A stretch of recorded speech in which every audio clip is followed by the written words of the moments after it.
Understanding China has never been more important and more difficult. Takshashila's latest executive capsule course, Watching China, is an all virtual course that will help you decode China's politics and policies. Learn about the party state structure, ideology, and policy drivers. Master the language of Communist Party discourse and open source research. The course is perfect for professionals, journalists, students, or anyone curious about the Asian giant. Sign up now on the link in the description to start understanding China like never before. Welcome to All Things Policy, a daily podcast by the Takshashila Institution.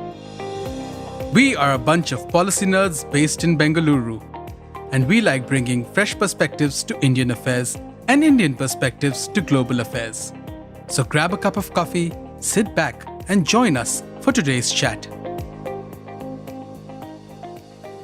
Hello and welcome to another episode of All Things Policy. I'm your host Rakshith, a research analyst at the Takshashila Institution. And today's discussion is based on a very interesting paper titled Negotiating the India-China Standoff 2020 to 2024 by Saheb Singh Chadha. Saheb is a senior research analyst at Carnegie India. Welcome to the show, Saheb. Thank you, Rakshith. Pleasure to be here. Right. So Saheb recently wrote a paper, as I mentioned, which is also attached below in the description. You can go through it. Now, the paper meticulously examines the 4-year period of heightened tensions and negotiations between India and China from 2020 to 2024. And he divides this period into 3 distinct phases of negotiations. And the paper also explores the various channels of communication used by both sides, from high-level political meetings to military commander talks, and it also looks at the underlying reasons for the conflict and offers some possible policy recommendations. And there are a lot more interesting insights in the paper. And without further ado, Saheb, let's get started. My first question to you is that your analysis divides the standoff into 3 distinct phases, right? Based on the negotiating positions of both sides from April to September 2020, September 2020 to September 2022, and September 2022 to December 2024. Could you please elaborate on the key differences in these 3 phases and what caused the shifts in approach from both sides, Yes.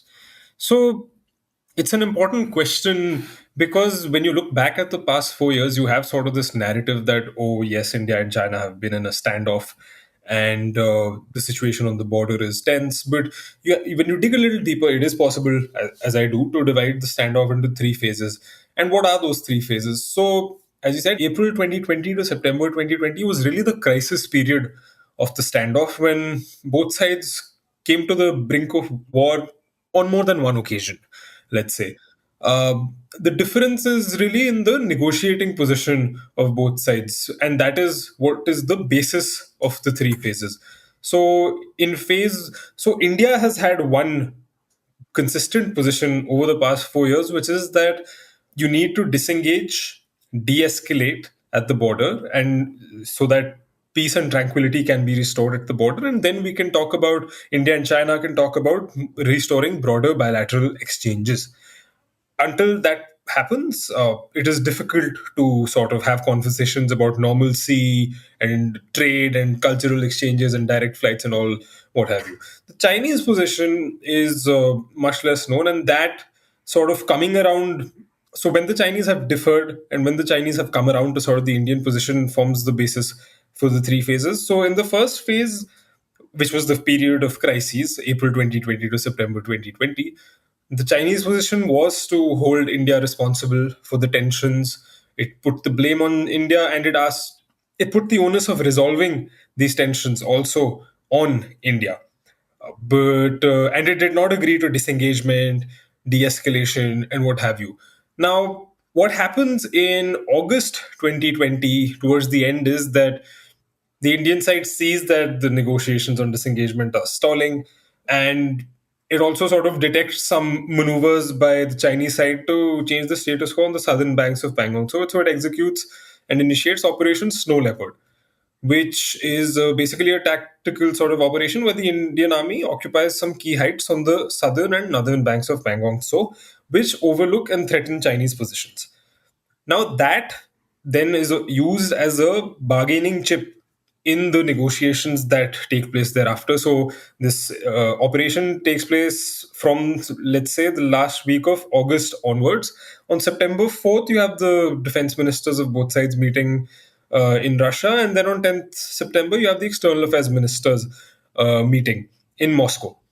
So, Operation Snow Leopard, coupled with this political messaging and communication between the two countries, helps to bring about a change in the Chinese position on the standoff on negotiations. And stakeholders said that it really brought the Chinese to the negotiating table. So that Right. is the theory of change between phase one and phase two, which begins after Operation Snow Leopard, after the Chinese sort of come around and agree to sort of disengage.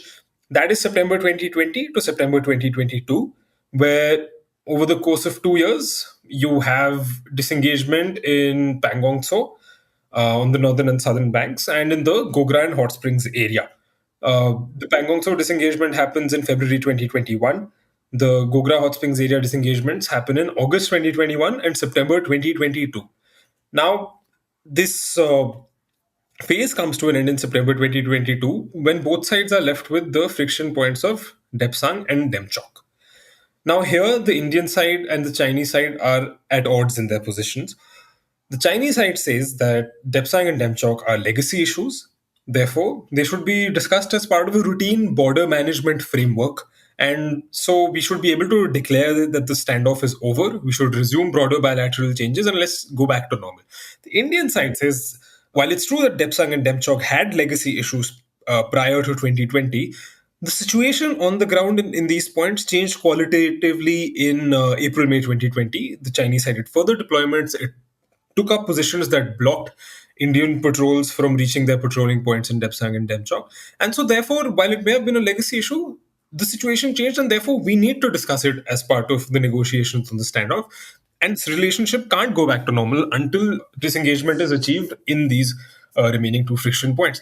That is the basis of the differences. That is sort of the turning point in this between phase two and phase three, which leads to phase three, where for about 1.5 years, you have a significant amount of differences being voiced by both sides. The Chinese side increasingly prefers to label the standoff as over, whereas the Indian side doubles down on its position that no, you need to resolve these positions, you need to disengage. And the Indian side, through several meetings, really communicates to the Chinese that this is eroding the basis of our relationship, the public and political basis of the India-China relationship.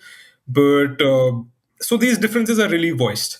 And what happens is in 2023, the Indian side, to my mind, tries this approach where it really tries to like call out and highlight what the Chinese side is doing and communicate its displeasure. But that tactic doesn't really sort of work. There was an expectation in 2023 that you had the BRICS summit at the end of August and you had the G20 summit in New Delhi. There was an expectation that perhaps Prime Minister Modi and President Xi could have meetings here.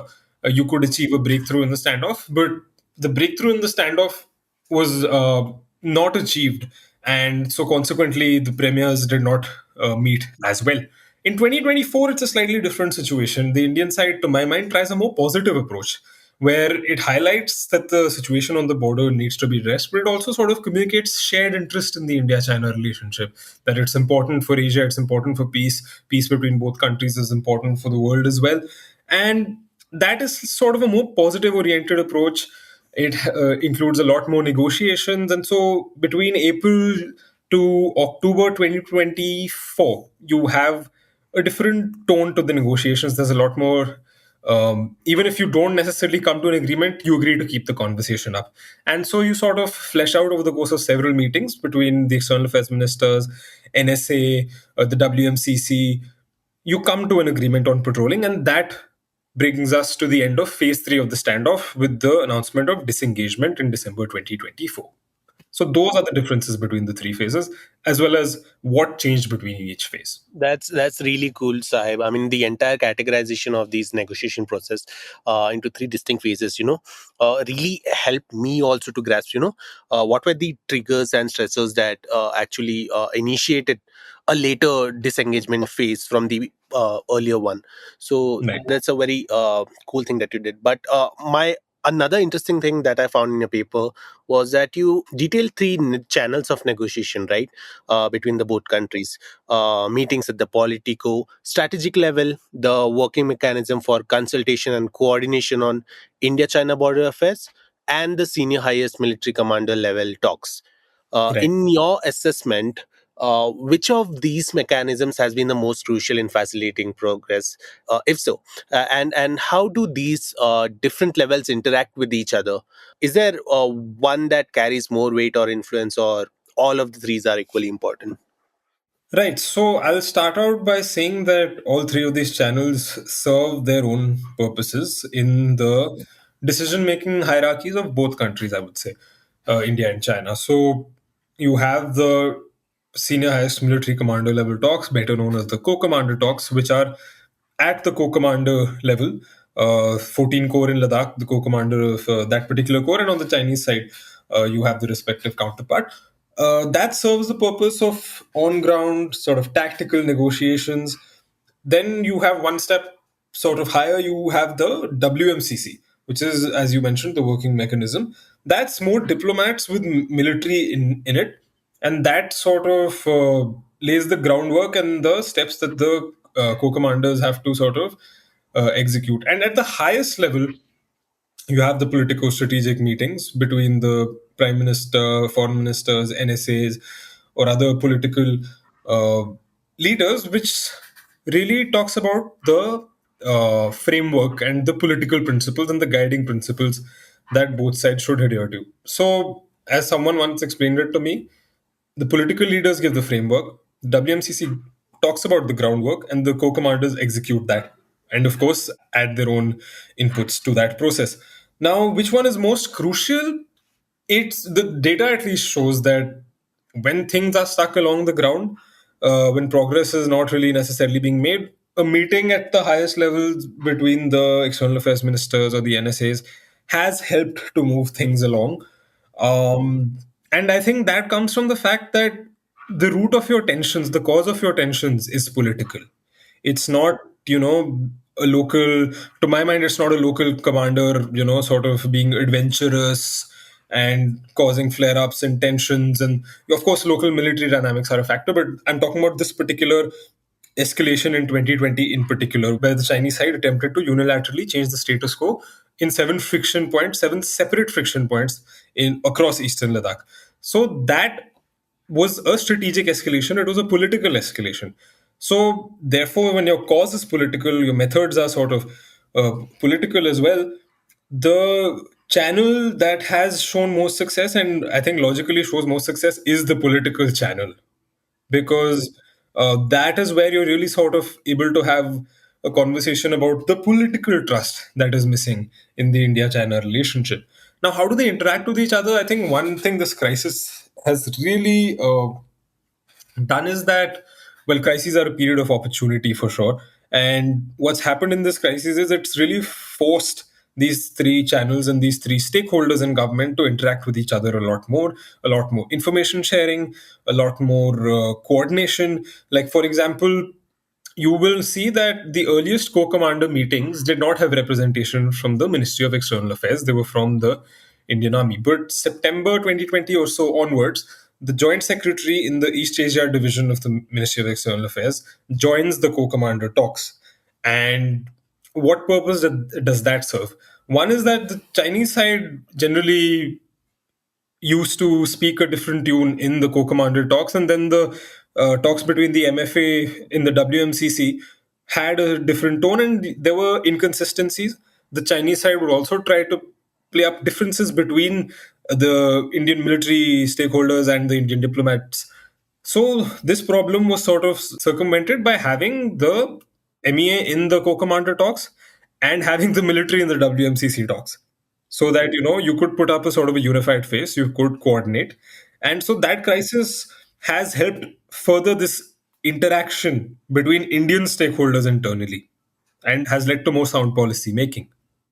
You also point out a divergence in positions after September 2022, right?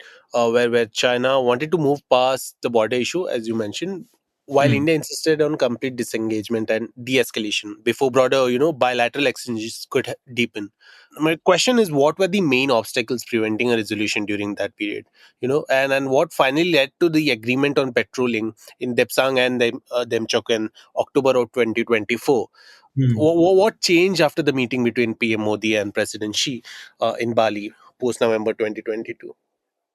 Okay, so the main obstacles September 2022 onwards, as I said, were how both sides differently perceived the issues in Depsang and Demchok about them being whether they were a legacy issue or not. And that was really sort of the root of the problem.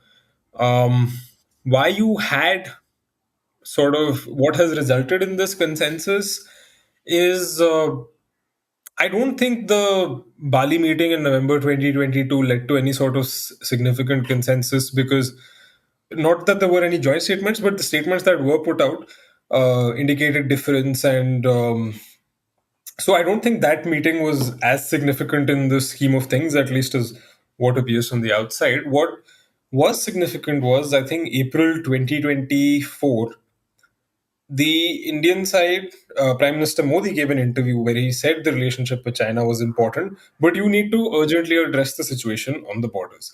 Now, this came at a time when the Chinese side was saying there's no situation on the borders. It's the border situation is stable.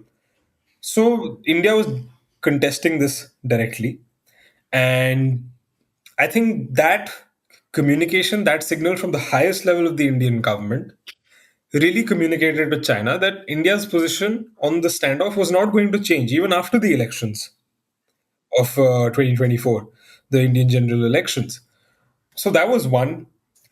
Then, but when Prime Minister Modi also said that the relationship's important, I think that sort of extended an olive branch. You see that the Chinese side sends an ambassador to India after 18 or so months in May 2024.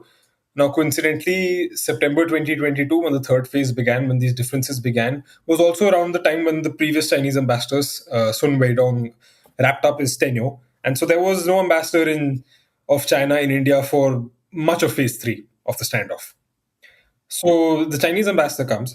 You have a new Indian government, and the role of the ambassador, of course, the ambassador is a messenger of his government, but it's a channel of communication that opens up between the Indian government and the Chinese government. So in June, you have a new government in India, and according to me, sort of my sense is that there was a sort of stock taking of India's foreign and security policy situation, the standoff, and assessing options. And what you see is that towards the end of June or early July, you have a meeting of the external affairs ministers, or the foreign ministers of both sides. And for the first time, the Indian readout speaks about stabilizing and rebuilding bilateral ties. Now, the Chinese side has, of course, been talking about this for a while.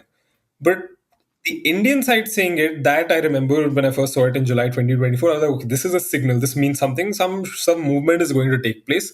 Not sure how it would manifest, but those words there in that statement was a signal. Right. So you see that then, of course, you have consistent negotiations. I think why this happened was on the Indian side, you sort of recognize that the past 4 years have had a cost. They've had a financial cost, a human cost, a logistical cost, a military cost. It's basically been a quasi wartime deployment, and the budgetary allocations and other resources that have gone towards your land border have taken away from other priorities such as the maritime domain.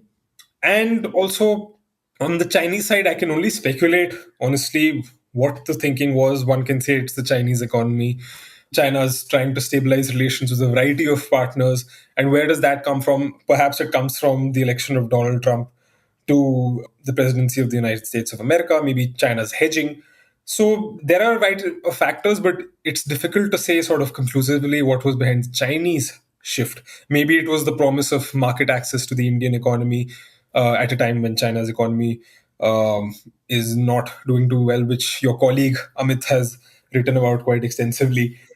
so, so those were, I think, the sort of imperatives on both sides, which led to this degree of consensus, and that led to the agreement on patrolling in October, and thereafter the meeting between Prime Minister Modi and President Xi Jinping. Mm-hmm. Uh, Saib, one interesting question. How seriously, do you take that China views that India, the entire India's infrastructure build up on the border, is a part of U.S. plan to contain China in the Indo-Pacific? I mean, how much does this perception drive China's actions on the border in real life, and what specific evidence, if there's any, suggests this is a significant factor? Because you mentioned that India has not received a credible explanation for China's actions, and how do you interpret this lack of explanation? Right. So when one sort of explores the literature on the standoff, you see that the India-US relationship is sort of touted as a reason for Chinese actions. But then there are other explanations, such as India's own border infrastructure build-up, or India's potential to sort of pose a challenge to China in Asia. Now, my sort of question there is that if India's border infrastructure build-up was a problem, then why would the Chinese side precipitate a border crisis, which would undoubtedly lead to more of a border infrastructure build-up, so you wouldn't achieve your objective? If the India-US relationship was the problem, then why would antagonizing India and sort of pushing it more towards the West solve China's problem? Right. Hmm. So, like, singularly, it at least pushed me to think deeper about it, because I didn't feel that these explanations could be taken at face value. And honestly, the government also, in its public statements by the External Affairs Minister, didn't seem to, well, maybe it had its own answers, but it didn't accept them as credible, let's say, because that's what the wording always has been, that there's no credible explanation. So it was worth investigating.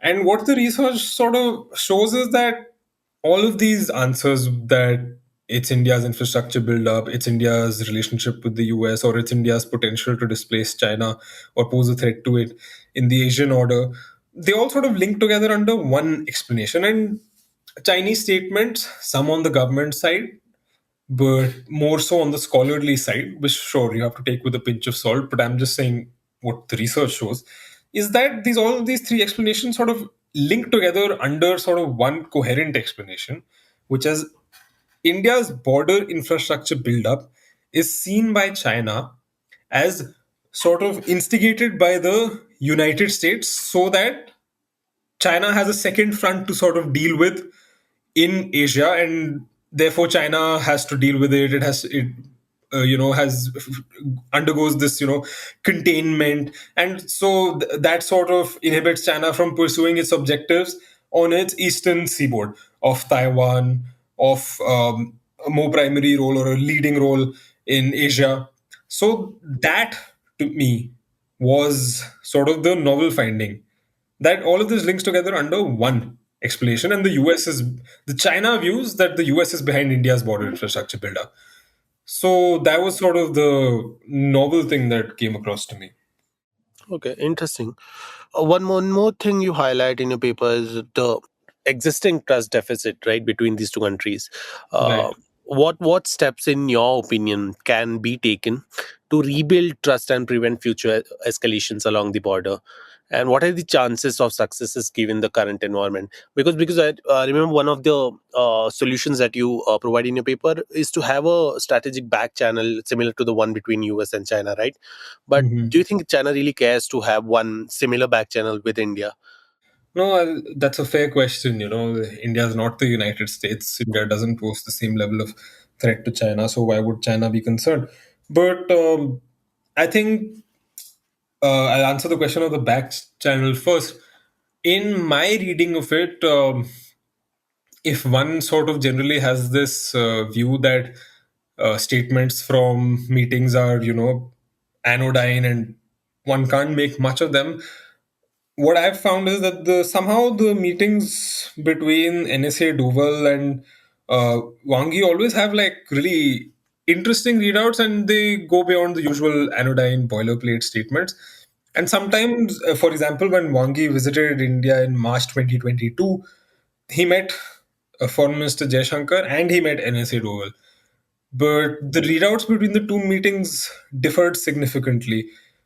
So that was interesting to me, that why are different things sort of being said to the external affairs minister and to the national security advisor. I don't have an answer necessarily yet, but it was just interesting to track, and that the NSA level channel has some interesting tidbits. So, and I think why a back channel specifically, it's because the political climate in both countries makes it difficult for you to publicly hold these sort of conversations. In India, of course, you have a lot of the border issue with China, territorial integrity, all of these are sort of, and security are issues that population, sort of takes an interest in, to say the least. And of course, in China also, Xi Jinping has to appear as a leader that protects the country. So therefore, a sort of private back channel serves its purposes. So I think that's why there's the merit there. But I think the question since is sort of rendered null and void because you've had a limited re-engagement beginning, and the public atmosphere of the relationship is such that you have a slightly more positivity. And so when NSA Doval has publicly visited Beijing in December for the special representative talks, it's worth wondering whether the back channel serves any purpose, because the NSA has gone publicly now. So in the US case, it was applicable when US channel relations were at a particular low, and they were looking to sort of put a floor under the relationship, as it said. So that was the purpose there. Now, how can both sides build trust? And that's an important question, because both sides have, over the 4 years, said how strategic trust has been damaged. The military is talking about trust being damaged. So clearly, at all levels, there is a gap in understanding. I think one, it's important to build it because the trust is really the foundation that undergirds your various border management protocols and sort of increases the likelihoods of both sides adhering to those protocols, and therefore decreasing the likelihood of standoffs, skirmishes, face-offs. So trust is important. How do you build it? I think there's this line of view that says that you shouldn't talk to China, you shouldn't communicate with China, but because that is somehow compromising on your interests. But I disagree. You can talk without conceding, and also it is the only way you get your communicate your interests across to the other side and explore what has gone wrong, explore how you can get back to a normal track. And what the research shows is that when you have this narrative that, oh, China, doesn't adhere to agreements, there's no point in negotiating with China, then the sort of cynicism that pervades the strategic discourse, you have to sort of look a bit deeper and say, is that reductive? Is that really the most nuanced way of looking at things? Is that a well analyzed conclusion you've come to? And my answer is that that may not be the case.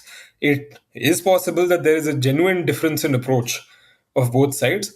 And so, therefore, when there is a difference, it's worth trying to meet that, bridge that gap. It's worth trying to have a conversation. You may not succeed, but it's worth trying to bridge that gap and have that conversation about the gaps in understanding between both sides. Sure, I completely agree with you. I think Manoj and the entire China desk here agrees on this point that, you know, basically the answer to our concerns, I mean, we should be more open. I mean, the both countries should be more open to each other. And the answer to concerns around, espionage and information and influence operations is not to wall off our societies, And there are 10 focus areas mentioned by the Ministry of Foreign Affairs, by the PRC itself, that where India and China can, open up more and trust each other more. Films and television, sports, museum management, media and tourism being few of them. I don't understand why these non-controversial areas cannot be tapped into, at least. And yeah, I mean, we can strengthen our espionage and disinformation cell like Taiwan did, but closing off societies, especially with our largest neighbor, does not make really much sense to me. But thank you so much, Saheb, for your insights and taking time to be here with us. But before I leave you, what is the one thing that you're reading right now? Can be one book or one book that you like the most, for the benefit of our listeners. I do this with my podcast, and I ask every guest of mine the one thing that they are currently reading, maybe. Let me just open up my Goodreads because I've forgotten the name of the book. But I think it's called Superpower Showdown. Superpower Um, Showdown. yeah, it's by, yes, it's called Superpower Showdown, and it's by Bob Davis and Ling Ling Wei. And it's about Trump and Xi Jinping and sort of the trade war that began under the Trump administration, and it explores the history of U.S.-China trade relations and sort of what has brought them to this present juncture. Well, it was published in 2020, so you've had 4 more years, but I found it interesting to read because you're going to have another Trump presidency. So I'm reading it to try to understand whether what are the sort of takeaways one can have for another Trump presidency. And yeah, it talks about the trade war and what has brought it to like the level that it has been at. Yeah. Interesting, really interesting. Thank you so much, Saheb, for sharing that, and thank you for being here. Thanks for having me, Rakshith. Pleasure. And to all our listeners, thank you for tuning in, and see you all in the next episode of All Things Policy. But wait, before you go, we have attached Saheb's paper in the description below. Go ahead, click the link, and download the paper. Give it a read. Thank you, Rakshith. If you liked our show, dive into Takshashila's research on technology, strategy, and economic affairs. Check us out at our Twitter handle at Takshashila INST or our website takshashila.org.in.